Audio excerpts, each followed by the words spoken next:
ამერიკელი კონგრესმენი ჯო ულსონის საქართველოსთან დაკავშირებით ახალ ტვიტს აქვეყნებს. ულსონი მორიგჯერზე ქართული ოცნებისა და ჩინეთის კავშირებზე საუბრობს და ამბობს, რომ ივანიშვილმა ქვეყნისთვის სტრატეგიულად მნიშვნელოვანი შავი ზღვის პორტი შტატების ნაცვლად კომუნისტურ ჩინეთს გადასცა.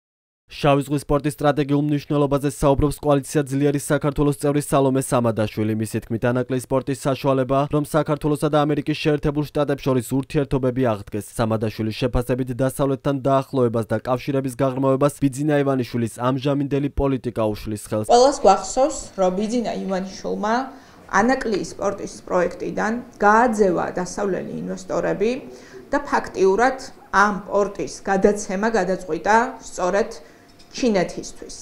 ეს არის ჩვენი ქვეყნისთვის დღეს არა მხოლოდ სტრატეგიული უსაფრთხოების თვალსაზრისით გამოწვევა, არამედ პოტენციურად ეს ჩვენ ხელს გვიშლის იმაში, რომ შევქმნათ ძალიან მნიშვნელოვანი საყრდენი საქართველოს და ამერიკის შეერთებული შტატების სტრატეგიული ურთიერთობების ახლიდან შეიძლება ითქვას შექმნისთვის, იმიტომ რომ ეს ურთიერთობები ბიძინა ივანიშვილმა გასული წლების მანძილზე გაანადგურა.